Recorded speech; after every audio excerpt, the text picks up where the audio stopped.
अस्सलाम वालेकुम स्टूडेंट्स, मैं हूं हुज़ैफा रफ़ी, आपका टीचर बायोलॉजी का। और जिस तरह कि आप जानते हैं हम डिस्कस कर रहे हैं बायोलॉजी 9th क्लास की। और आप लोगों से कल कुछ क्वेश्चनिंग भी रह गई थी, उसके लिए भी जब मैं आपको टाइम मेंशन करूंगा तब आप लोग मुझसे क्वेश्चनिंग कर सकेंगे। अभी फिल वक्त तो आप क्वेश्चनिंग नहीं करेंगे, क्योंकि मेरे पास अभी जब चैट ऑन होगी तो मैं आपको बता दूंगा कि तब आप क्वेश्चनिंग कर सकेंगे। ठीक है जी। तो first of all welcome to campus dot P के तमाम स्टूडेंट्स को, कि हम कैंपस डॉट पी के पे आज हम डिस्कस कर रहे हैं क्लासिफिकेशन, एम्स एंड ऑब्जेक्टिव्स। ठीक है। तो आज की जो हमारी जो डिस्कशन है उसके अंदर हम बात करेंगे आज species the basic unit of classification. Species को हम कंसीडर करते हैं this is the basic unit of classification. ये क्लासिफिकेशन का बेसिक यूनिट है और इस यूनिट के ऊपर हम काम करते हैं, इसके ऊपर सारी बायोलॉजी बेस्ड करती है। ठीक है। एक तो सेल है बेसिक यूनिट ऑफ लाइफ। अगर हम क्लासिफिकेशन के बेसिक यूनिट की बात करते हैं तो वो हमारे पास सिर्फ और सिर्फ स्पीशीज आती है। ठीक है। तो मेरा ना आज दरअसल बेटा मुंह जो है वो डिस्टर्ब हुआ और थोड़ा सा माउथ कैविटी के अंदर थोड़ी सी इन्फेक्शन है, जिसकी वजह से बहुत लाउडली नहीं बोला जा रहा और बहुत तेजी के साथ भी नहीं बोला जा रहा। तो इसलिए प्लीज इग्नोर इट, आप इसे इग्नोर कीजिएगा। और फर्दर ये है कि वही मेरा आपके लिए मैसेज कि उन बच्चों तक हमारा मैसेज लाजमी पहुंचाएं जो बच्चे अभी तक जो है इस सिस्टम को ज्वाइन नहीं कर पाए। ठीक है जी। ले जी बेटा, आपकी चैट मेरे पास अवेलेबल है। वालेकुम अस्सलाम तमाम बच्चों को। और जी बेटा जी, अब आपका जो कल के टॉपिक थे ना उनमें से you have only 5 minute, 6 to 6, 6 बजे से लेकर 6:05 तक आपके पास टाइम है कि आप प्रीवियस लेक्चर जो कल लेक्चर था उसकी क्वेश्चनिंग कर सकते हैं।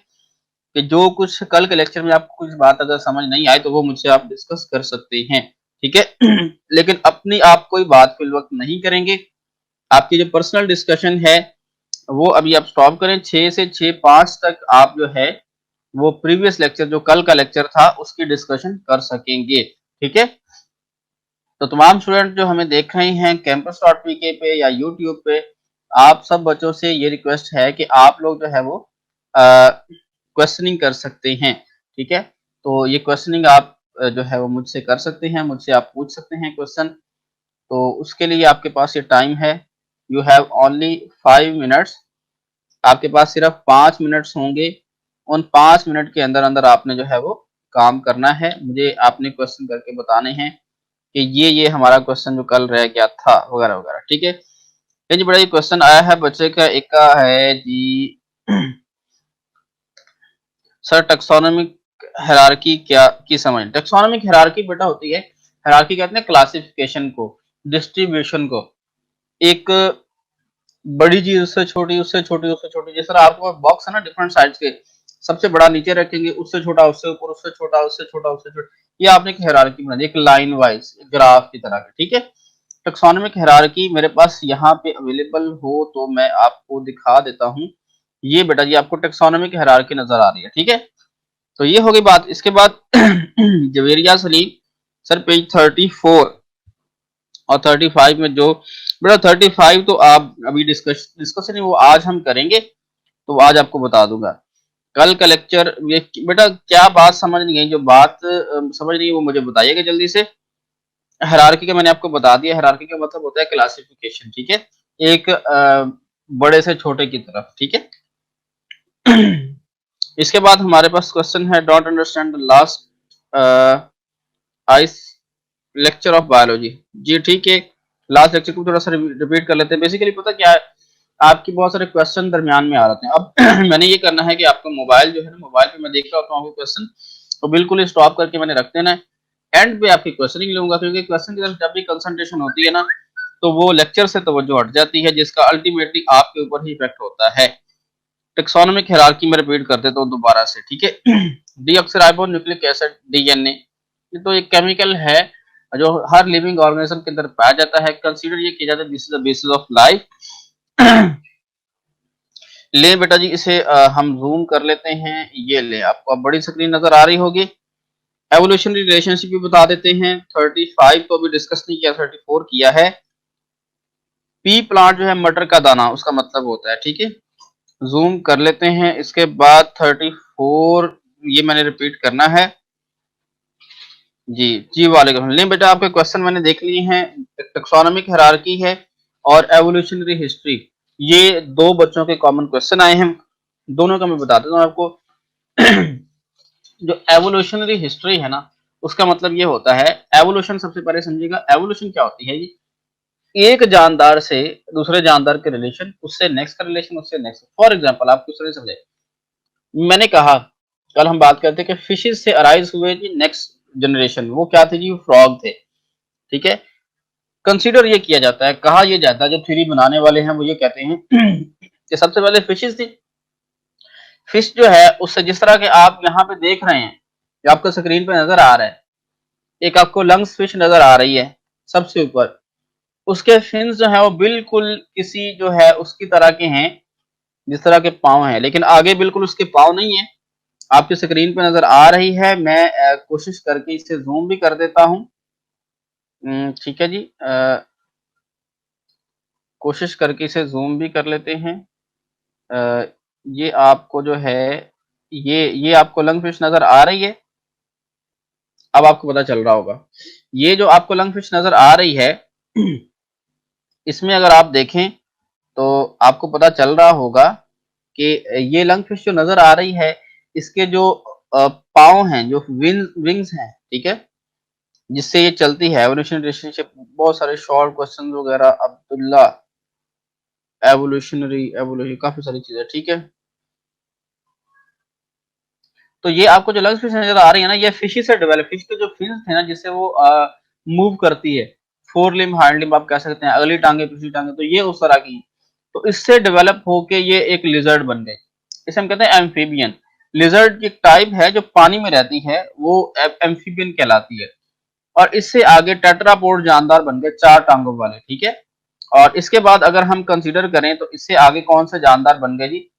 इससे आगे जानदार वो बने हैं, नीचे देखिएगा आपको नजर आ रहा होगा, मैमल्स बन गए। मैमल्स के बाद लिजर्ड और स्नेक इससे बने हैं, मतलब इससे डायरेक्ट रिलेशन इसके साथ मिलता है। ये आपको माउस कर्सर नजर आ रहा होगा। इससे आगे क्रोकोडाइल वगैरह, फिर ऑस्ट्रिच और बर्ड्स की तरफ चले गए। तो ये सारा सिस्टम जो है ये क्या है जी? ये टेक्सोनॉमी के हायरार्की है। अगर आप इसे थोड़ा थोड़ा सा तवज्जो से देखें तो this is considered as taxonomic hierarchy, कि एक जानवर से दूसरा बनना, दूसरे से तीसरा। अब आप देखें ना, इसमें जो फर्स्ट वन है जो आपको नजर आ रहा है जिसके ऊपर कर्सर, ये वे इसमें और इसमें काफी ज्यादा रिलेशन है, जिस तरह का स्ट्रक्चर इसका है। जस्ट ये कि ये पानी में रहती है और ये पानी और खुश्की दोनों में रहते हैं, ठीक है? और इसका अगर आप देखें, ये एम्फीबियन है, इसे हम कहते हैं स्लेमेंडर, ठीक है? स्लेमेंडर होता है ये, ठीक है? तो इसके साथ ही अगर आप लिजर्ड का स्ट्रक्चर देखें तो वो भी तकरीबन ऐसा होता है। तो उस इससे इवॉल्व होके, इससे चेंज होके लिजर्ड बन गई। अगर उसकी टेल खत्म करें तो आगे इस तरह के जानदार बन गए, ठीक है? तो ये सारी क्या कहलाती है? हायरार्की कहलाती है, कि एक जानदार से दूसरा, दूसरे से तीसरा, तीसरे से चौथा, चौथे से पांचवा और आगे इसी तरह चलते जा रहे हैं, ठीक है? और इसके बाद एक जो हायरार्की है, एवोल्यूशनरी हिस्ट्री। मतलब एक ईगल है ना, अगर हम इसकी एवोल्यूशनरी हिस्ट्री देखें तो हमें ये लंगफिश के साथ जाके मिलती है, या हमें एम्फीबियन के साथ जाके मिल रही है। हमें पता चलता है कि इसकी एवोल्यूशनरी हिस्ट्री जो है वो नंबर 1 से जाके मिल रही है। देखें ना आप, अगर इसकी 2 टांगे और 2 पर हैं, और इसके देखें आप, 2 अगली टांगे हैं, अगले फिन्स हैं, और 2 पीछे की तरफ हैं। तो ये चीज ये शो कर रही है कि 4 इसके अंदर स्ट्रक्चर्स हैं, लोकोमोटरी, लोकोमोशन करने वाले, और 4 ही इस ईगल के अंदर स्ट्रक्चर हैं लोकोमोशन करने वाले। ठीक ठीक है जी। तो ये चीज ये शो कर रही है कि इसमें और इसमें कोई रिलेशन है। अब ये रिलेशन क्या कहलाता है जी? एवोल्यूशनरी रिलेशनशिप, ठीक है बेटा जी? तो आज की जो कल का लेक्चर था प्रीवियस, उसकी हमने डिस्कशन कर ली है। तो आप बेटा जी अपनी बातें नहीं करें, कोशिश करें कि टू द पॉइंट रहें टॉपिक के साथ। अब हम नेक्स्ट बढ़ते हैं, the basis of classification species, ठीक है? तो हम बात करते हैं स्पीशीज की, कि स्पीशी क्या होती है और इसको as a basis of classification हम किस तरह से बात करेंगे। कि जो क्लासिफिकेशन है ना, वो कहलाती है जी किसी भी चीज को क्लासिफाई करना, किसी भी चीज को शो करना कि वो किस तरह से काम कर रही है, और उसकी डिस्ट्रीब्यूशन करना, मतलब जानदारों की हम डिस्ट्रीब्यूशन कर रहे हैं according to their similarities and difference. उनकी बेस पे हम डाइवर्सिटी के अंदर क्लासिफिकेशन कर रहे हैं। तो इसे हम क्या कहते हैं जी, ये हमारे पास क्या है जी, क्लासिफिकेशन ऑफ डिफरेंट ऑर्गेनिज्म, इसे हम क्या कहेंगे, बेसिस ऑफ क्लासिफिकेशन। इसके अंदर जो सबसे बेसिक चीज है, जो सबसे मेन चीज है, वो है जी स्पीशीज। ठीक है, अब स्पीशीज क्या है, सबसे बेसिक इसकी डेफिनेशन देखिएगा पेज नंबर 34 के ऊपर, पेज नंबर 34 बायोलॉजी, उसके अंदर आपके पास जो species basis of classification, basic unit of classification लिखा हुआ है, इस पैराग्राफ में देखिएगा फर्स्ट लाइन के अंदर, a species is a group of organism, species इस तरह के जानदारों का ग्रुप है which can interbreed freely among themselves, जो आपस में इंटरब्रीड कर सकते हैं, फ्रीली कर सकते हैं, एंड प्रोड्यूस फर्टाइल ऑफस्प्रिंग, और उसके नतीजे में नेक्स्ट जनरेशन ऐसी पैदा करते हैं जो फर्दर फर्टाइल होती है। फॉर एग्जाम्पल अगर हम प्लांट की बात करते हैं, एक मेल प्लांट है, एक फीमेल प्लांट है, उनकी रिप्रोडक्शन से क्या बनता है, ये सीड बनता है। ठीक है, रिप्रोडक्शन सीड बन गया। अब वो सीड जो बना है, वो सीड फर्दर भी उसी जैसा प्लांट ग्रो कर सकता है। ठीक है, किसी भी चीज का आप सीड लें, जिस चीज का आप सीड लेते हैं उसके जैसा प्लांट ग्रो करता है, कोई और नहीं करता। तो मतलब जो ऑफस्प्रिंग कहते हैं नेक्स्ट जनरेशन को, जो आगे जनरेशन पैदा हुई उससे हम कहते हैं ऑफस्प्रिंग। ठीक है, तो ऑफस्प्रिंग इस तरह की पैदा होती है जो प्रीवियस से रिलेटेड होती है। ठीक है, इसके बाद हम बात करें, but are reproductively isolated from all other such group of nature. Isolate कहते हैं अलग करना। ठीक है, तो अब हर जानदार के अंदर कुछ ना कुछ कैरेक्टर अलग होते हैं, जिस तरह इंसान है ना, ह्यूमन बीइंग। अब आप देखते हैं कि फिंगरप्रिंट जो है हमारा, यहाँ पे थंब के ऊपर जो इंप्रेशन होता है, ये फिंगरप्रिंट जो है, ये तमाम दुनिया में हर इंसान का जो है वो अलग अलग है, अलग अलग है ना, किसी का भी मैच नहीं करता है। हालांकि हम सारे ही होमोसैपियंस एक ही स्पीशीज से बिलोंग करते हैं, इसके बावजूद हर एक बंदे का, हर एक पर्सन का जो फिंगरप्रिंट है वो अलग अलग है। इसी तरह जानदारों के अंदर, जानवरों के अंदर, हर जो जूलॉजिस्ट होते हैं ना, वो आपने देखा हो कभी नेशनल ज्योग्राफिक पे या किसी चैनल पे देखिएगा, वो पहचान कर लेते हैं कि हाँ जी इस लाइन को या इस लेपर्ड को या इस जानवर को हमने पहले देखा था। उसकी वो आपने जेब्रास देखे होंगे, हर जेब्रास के ऊपर जो उसकी लाइंस लगी होती है, जो धारियां होती हैं, वो डिफरेंट होती हैं। मतलब हर जानवर के अंदर अल्लाह ताला ने कुछ ऐसी खूबसूरत रख दी कि स्पीशीज के अंदर भी थोड़ा थोड़ा डिफरेंस है, वो भी मौजूद होता है। ठीक है, ये जी डबल कॉमास के अंदर इसकी डेफिनेशन है, फर्स्ट लाइन के एंड से लेके फिफ्थ लाइन के एंड तक, ग्रुप ऑफ नेचर, ये डेफिनेशन आप लोगों ने याद कर लेनी है। This is considered as short question. ठीक है जी, तो उसके बाद हम बात कर लेते हैं, डेफिनेशन हमने पढ़ ली है। अब देखें हम बात करते हैं वही दोबारा किंगडम। सबसे पहले जो आती है उसे हम बोलते हैं कि ये डोमेन होती है। ठीक है जी, डोमेन के बाद हमारे पास जो नेक्स्ट, हाँ आपके पास ये नजर आ रहा होगा, आप देखिएगा इसे डोमेन, सबसे पहले डोमेन एक आप कह सकते हैं कि बड़ा ग्रुप है। हम जो बात करेंगे वो हम किंगडम से करेंगे, जो ये आपको नजर आ रहा है। ठीक है, हम किंगडम से ही बात करेंगे। किंगडम जो है हमारे पास वो क्या होता है जी, एक बड़ा ग्रुप है जानदारों का, जिसके अंदर एक तरह के जानदार हैं। ठीक है, उसके बाद हम बात करते हैं फाइलम की। एक किंगडम के अंदर बहुत सारे फाइलम होते हैं, एक से ज्यादा फाइलम होते हैं। ठीक है जी, और एक फाइलम के अंदर बहुत सारी क्लासेस होती हैं, एक क्लास के अंदर बहुत सारे ऑर्डर हैं, और हर ऑर्डर के अंदर डिफरेंट स्पीशीज हैं, और हर स्पीशीज के अंदर बहुत सारे जीनस हैं।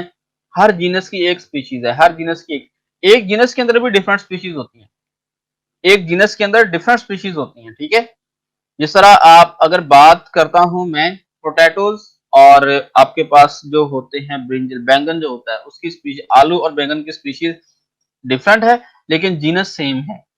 अगर कभी आपको इत्तेफाक हो इनके पौधे देखने का, तो इनके पत्ते आप देखेंगे ना, तो बिल्कुल तकरीबन सेम होते हैं। देखने में एक तरह का थोड़ा सा फर्क होता है, आलू का पौधा थोड़ा सा छोटा होता है जबकि बैंगन का थोड़ा सा बड़ा होता है।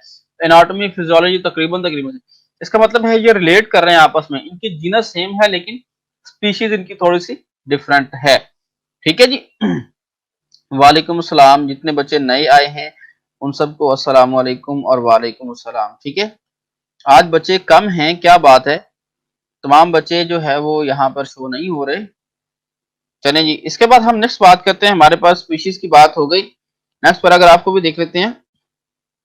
हाँ जी, एक है जी क्राइटेरिया ऑफ इंटरब्रीड, के इंटरब्रीडिंग का क्राइटेरिया क्या है। तो उसके अंदर हमारे पास ये चीज है कि जो जानदार आपस में इंटरब्रीड करते हैं ना, वो एक स्पीशीज हो सकती है, या they are considered as closely related species. Closely related जिस तरह आप कह सकते हैं कि घोड़ा और गधा तकरीबन मतलब थोड़ा सा डिफरेंट स्पीशीज तो अलग अलग हैं, बट ये कह सकते हैं कि जीनस तकरीबन सेम है इनकी। ठीक है, तो इस तरह के जानवर आपस में जो है वो ब्रीड कर सकते हैं। हम जो है वो आर्टिफिशियली इनको ब्रीड करवाकर अपना डिजायरेबल जानदार जो है वो हासिल करते हैं। फॉर एग्जाम्पल मैं आपको बताता चलो, हमारे पास एक खच्चर होते हैं। ठीक है, आप देखते हैं खच्चर जो है वो क्या, अब आपको पहले प्रॉपर्टीज बता दूं। जो घोड़ा है उसकी प्रॉपर्टी ये है कि वो बहुत तेज दौड़ता है, लेकिन वो बहुत ज्यादा वजन नहीं उठा सकता। ये उसकी प्रॉपर्टी है ना, हर एक जानवर की अपनी प्रॉपर्टी होती है। और जो गधा है वो बहुत तेज नहीं दौड़ता, जबकि उसकी प्रॉपर्टी क्या है, वो ज्यादा वजन उठा सकता है।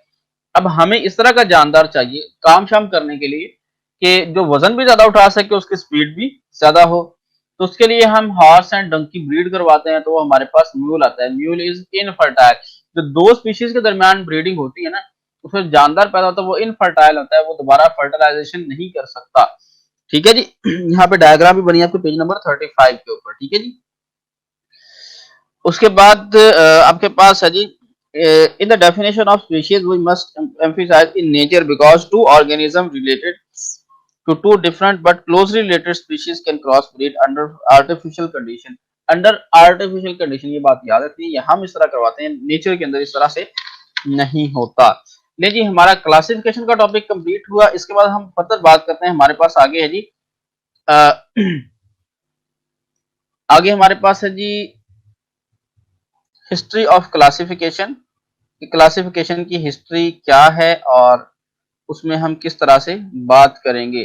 ये हमारे पास आगे जी हिस्ट्री ऑफ क्लासिफिकेशन। इसकी हम बात करते हैं कि हिस्ट्री ऑफ क्लासिफिकेशन में क्या चीजें हैं। ठीक है जी।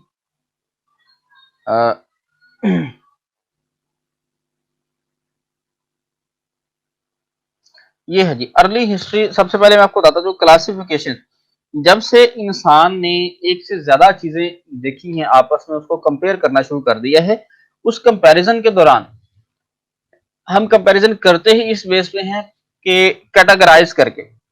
फॉर एग्जांपल, एक टीचर नया आता है ना क्लास में, वो सबसे पहले आके आपकी क्लासिफिकेशन कर देता है, एक क्लास की भी क्लासिफिकेशन कर देते हैं। वो कैसे जी? वो कहते हैं जी आपका टेस्ट होगा, इस टेस्ट की बेस पे मैं कैटेगराइज कर दूंगा बच्चों को। वो आपसे एक सिंपल टेस्ट लेता है, 1-2 पेज का। आप लिखते हैं, हर बंदे की अपनी कैपेसिटी होती है, आपको पता है कोई अच्छा लिख रहा है, कोई जरा वीक है, कोई बहुत वीक है, कोई बहुत अच्छा है, डिफरेंट कैटेगरीज के लोग सब। वो आपके टेस्ट मार करेगा, चेक करेगा, अब आपकी कैटेगराइज कर देगा। तो देखा, आपकी फर्स्ट लाइन जो है पहली लाइन जो बन रही है, इसके अंदर वो बच्चे होंगे जो A+ कैटेगरी के, सेकेंड लाइन ए कैटेगरी के, थर्ड लाइन B+, फिर बी, फिर C+, फिर सी, इस तरह उसने कैटेगराइज कर दिया। अब फर्स्ट बेंच पे जो बच्चे बैठे हुए फर्स्ट रो के अंदर, they are considered as very good student in this class. वो उस क्लास में बहुत अच्छे स्टूडेंट कंसीडर, ये उसने क्लासिफिकेशन कर दी। और अब वो एक लाइन के अंदर भी फर्दर आगे क्लासिफिकेशन होती है। वो इस तरह से उन 7-8 बच्चों में से 1-2 बच्चे इस तरह के जब बहुत ब्रिलियंट है, एक बच्चा वो जो टॉप कर सकता है क्लास में या बोर्ड में टॉप कर सकता है। ठीक है, तो ये चीजें जो हैं, ये क्लासिफिकेशन की एक मतलब बुनियाद है, आप कह सकते हैं। तो जब हमने इतने बड़े सिस्टम को, मतलब बायोलॉजी को हमने स्टडी करना है, तो उसके लिए ऑब्वियसली हमें जो है वो बहुत ज्यादा एफर्ट करनी पड़ती है, और हमें जो है वो एक बड़ा क्लासिफिकेशन सिस्टम इंट्रोड्यूस करवाना पड़ता है। ठीक है, तो उसके लिए हमारे पास बहुत सारे साइंटिस्ट हैं जिन्होंने काम किया है क्लासिफिकेशन के ऊपर। उनमें से चंद एक का हम जिक्र कर लेते हैं। No doubt it is not much important topic, but it is considered in your board paper. यहाँ से एमसीक्यू जरूर आएंगे। हमारे पास ये साइंटिस्ट हैं, एक अरस्तु है, उसे अरस्तोतल कहा जाता है। और उसके बाद हमारे पास अबू उस्मान, उमर अल जाहिज है, इब्न राशिद है, और कैरोलस लिनियस या चार्लस लिनियस उसे कहते हैं, उसका भी नाम आता है, जो इंग्लिश साइंटिस्ट के अंदर है। ठीक है, इसके अलावा भी चंद एक नेम है। इनके नेम और डेट, जिस डेट के ऊपर इन्होंने वर्क किया या लाइफ टाइम पीरियड आप इसे कह सकते हैं, उसके ऊपर आप उसे जरूर आप देख लीजिएगा। उसमें से एमसीक्यूज आने के चांसेस ज्यादा मौजूद होते हैं। ठीक है जी। तो इसे देख लेते हैं। एक साइड पे पैराग्राफ है, Carolus Linnaeus divided nature into 3 kingdom. उसने नेचर मतलब कुदरत को, मतलब जानदारों को 3 किंगडम सिस्टम में डिवाइड किया। Mineral, vegetable and animals. उसने कहा एक मिनरल है, एक वेजिटेबल्स है और एक एनिमल्स है। एक प्लांट्स हैं, एक एनिमल्स हैं और एक मिनरल्स वगैरह हैं। ये तीनों कुदरती चीजें हैं। लेकिन बायो के अंदर हम मिनरल्स की बात नहीं करेंगे, हम सिर्फ एनिमल्स और प्लांट्स की बात करेंगे। ठीक है जी। आपको पता है बायो है ही इसी चीज का नाम कि हम लिविंग ऑर्गेनिज्म की बात कर रहे होते हैं। ठीक है जी। उसके बाद हमारे पास है जी Linnaeus use 5 rank in classification class, order, genus, species and variety. Linus is the best known for this introduction of the method still used to formulate the scientific name of the every species. Her species के scientific name के लिए उसी का बुनियादी system जो है वो इस्तेमाल किया जा रहा है, आज भी इस्तेमाल किया जा रहा है। ठीक है। अब हम आगे बात कर लेते हैं जो हमारे पास काम की बात है। This is the two kingdom system of classification. दो किंगडम क्लासिफिकेशन का सिस्टम हमने बनाया जी। वो किस तरह से जी? उसके अंदर दो ही चीजें थी हमारे पास टू किंगडम क्लासिफिकेशन सिस्टम में, एक एनिमल्स और एक हमारे पास क्या था जी? प्लांट्स। ठीक है। दो ही किंगडम थे, but there is a difficulties to study two kingdom system of classification. Two kingdom हम आज पढ़ लेते हैं, थ्री किंगडम और फाइव किंगडम हम जो है वो नेक्स्ट इंशाल्लाह पढ़ेंगे। तो जो टू किंगडम क्लासिफिकेशन सिस्टम है, अकॉर्डिंग टू दिस अगर देखा जाए, दो ही कुदरत के ग्रुप हैं, एक ऑटोट्रॉफ है, एक हेटरोट्रॉफ है। लेकिन बाद में जब कुछ इस तरह के जानदार डिस्कवर हुए, इस तरह किंगडम मोनेरा हमने बनाया है, कुछ एनिमल लाइक ऑर्गेनिज्म हैं यूनिसेलुलर। असल में जब पहले शुरू में माइक्रोस्कोप कोई वेल नोन माइक्रोस्कोप नहीं होती थी, सिंपल इंसान ने जो देखा उसी को उसने डिस्कवर करना है, उसी को उसने जो है वो बयान करना है। उन्होंने कहा था कि दो ही ग्रुप हैं, एक एनिमल है और एक प्लांट है। ठीक है, दो ही ग्रुप हैं। बेटा इसे पढ़ देते हैं, लाइन वाइज ही पढ़ लेते हैं, आपको क्वेश्चन भी लेना है, टाइम भी कम रह गया है, तो थोड़ा सा एक्सप्लेन करके फिर इसे पढ़ते हैं। तो लाइन वाइज इसे पढ़ लेते हैं। दो ग्रुप उन्होंने बनाया, एक एनिमल्स और एक प्लांट का। लेकिन बाद में उसके अंदर मसला ये आया कि कुछ इस तरह के, देखिए with the passage of time हम तरक्की करते हैं, हम प्रोग्रेस करते हैं। सबसे पहले जो सेल फोन बना था वो 4 किलोग्राम का था, 4 किलोग्राम, और अब जो है फ्यू ग्राम का एक सेल फोन आ गया है, मतलब बिल्कुल वेटलेस है, तकरीबन बहुत कम। तो with the passage of time we can do our progress and improve our self, हम अपने आप को इम्प्रूव करते हैं, बेहतर करते हैं। लेकिन प्रीवियस डेज के अंदर तो ये कंडीशन नहीं थी ना। तो पहले दो किंगडम बने, फिर जिस तरह और जानदार डिस्कवर होते गए तो पता नहीं चलता था कि उनको हम एनिमल किंगडम में रखें या प्लांट में रखें। हुआ ये कि किस तरह के जानदार, जैसे आप क्ले मैडमोनास कहते हैं, मैंने आपको बताया था कि वो डे टाइम में फोटोसिंथेटिक होते हैं, but at the night they are considered as heterotroph. दिन के वक्त सूरज की रोशनी में फोटोसिंथेटिक होते हैं, लेकिन रात को वो हेटरोट्रॉफ हैं, दूसरों से खुराक हासिल करते हैं। तो अब उसे प्लांट में रखें, दिन के वक्त प्लांट किंगडम में जाता है, रात के वक्त वो एनिमल किंगडम में जाता है। अब क्या करें जी? इस तरह के जानदार कुछ डिस्कवर हुए, तो फिर ये सिस्टम जो है फेल हो गया था, फिर थ्री किंगडम सिस्टम आया, फिर वो भी फेल हो गया, फाइव किंगडम सिस्टम जो है वो आजकल सर्वाइव कर रहा है। ठीक है, इसे पढ़ लेते हैं। It is the oldest system, the classification all organisms into two kingdom, plants and animal. According to it, all organisms that can prepare food from the simple inorganic minerals materials and thus can store energy, they are autotroph and are included in kingdom Plantae. ये kingdom plant के अंदर include होते हैं जो autotroph हैं।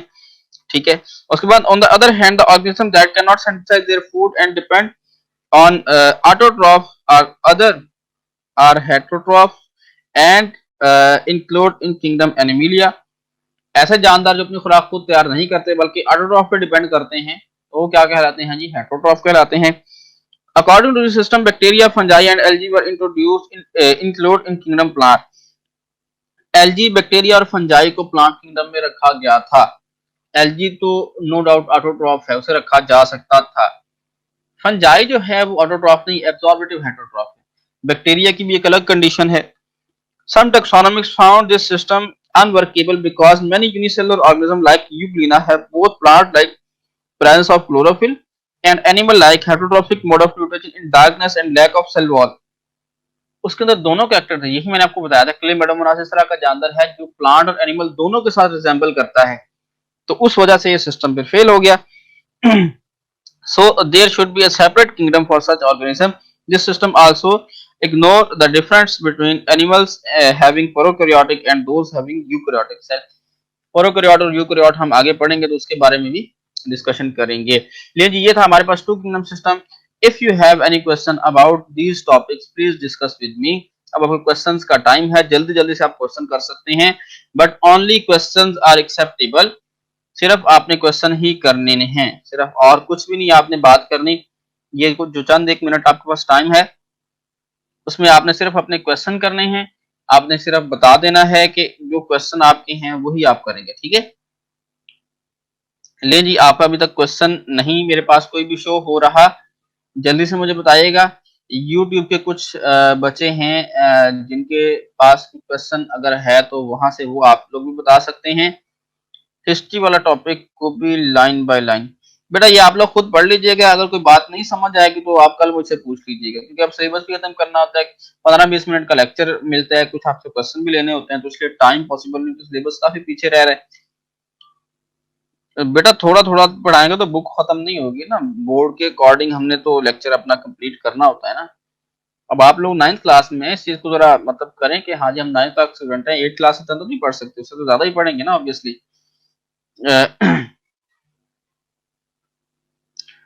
अच्छा जी, autotroph का मतलब बेटा होता है कि इस तरह के जानदार जो अपनी खुराक खुद तैयार करते हैं ऑटोट्रॉफ्स कहलाते हैं। फॉर एग्जांपल प्लांट्स, ये सूरज की रोशनी अपनी खुराक खुद तैयार, जबकि हम खुराक लेने के लिए कभी गोश्त खा रहे हैं, कभी मटन खा रहे हैं, कभी चिकन, कभी दाल, कभी कुछ। तो बेटा थोड़े वाला काम, चलिए कोशिश करते हैं नेक्स्ट टाइम। अभी तो मैंने आपको जस्ट जो है वो, अब देखें ना आप जो पेज 35 है वो तो सारा खाली है, उसमें तो 4 लाइनें हैं, जबकि पेज 36 है उस पर कुछ ना कुछ लिखा हुआ है, ठीक है। तो ये भी तो देखें आप। टू किंगडम वाले में क्या क्वेश्चन है, what is two kingdom classification system, एक ये क्वेश्चन है। और why two kingdom classification system failed, two kingdom classification system failed क्यों हुआ, वो आखिरी पैराग्राफ उसका आंसर है कि क्यों फेल हुआ, ठीक है। बेटा बता दिया आपको, क्वेश्चन इंशाल्लाह आपको अपलोड हो जाएंगे आज ही। बता दिया है मैंने, ऑटोट्रॉफ ऐसे जानदार जो अपनी खुराक को तैयार करते हैं। होमवर्क का बता दिया है, ठीक है। 5 किंगडम इंपॉर्टेंट है, लेकिन उसे हम 3 किंगडम और 5 किंगडम बेटा कल इंशाल्लाह डिस्कस करेंगे। आयशा, ठीक है। जैनब, याद, बेटा टू किंगडम सिस्टम की डेफिनेशन और ऑटोट्रॉफ और हेटरोट्रॉफ की डेफिनेशन और why two kingdom system failed, ये मैंने आपको बता दी क्वेश्चन, ठीक है। होमवर्क बता दिया है सर आप। अच्छा जी, इंटरब्रीड का मतलब होता है बेटा रिप्रोडक्शन करना, ठीक है। रिप्रोड्यूस करना, इंटरब्रीड उसे कहते हैं। होमवर्क, होमवर्क है साइंटिस्ट के बारे में याद कर, बेटा साइंटिस्ट का मैंने आपको बताया उनकी डेट और उनका नेम, और उसकी अगर कोई बुक्स वगैरह है तो वो आपने याद करनी है, क्योंकि ये एमसीक्यू टाइप से आते हैं, ठीक है। बायो सबसे मुश्किल लगती है, ठीक है जी। इंटरब्रीड, बेटा जो काम बच्चा याद करता है ना वो आसान लगता है, जो नहीं करेंगे वो मुश्किल लगेगा। कल आप जिसको मुश्किल लग रही है ना, कल आप बिल्कुल अटेंटिव बैठे और लेक्चर में शुरू से आपने आना है। आपको एक बात बताऊंगा तो आपको पता चल जाएगा कि हमें याद क्यों नहीं होता या मुश्किल क्यों लगता है। जी बेटा आपको बता दिया है, क्वेश्चन बहुत सारे थे उनको हमने डिस्कस कर लिया है, और आज के लेक्चर का टाइम भी कंप्लीट हो गया है, कुछ टाइम ज्यादा ही हो गया है। तो आज के लेक्चर के लिए इतना ही, मुझे इजाजत दीजिए। अल्लाह हाफिज।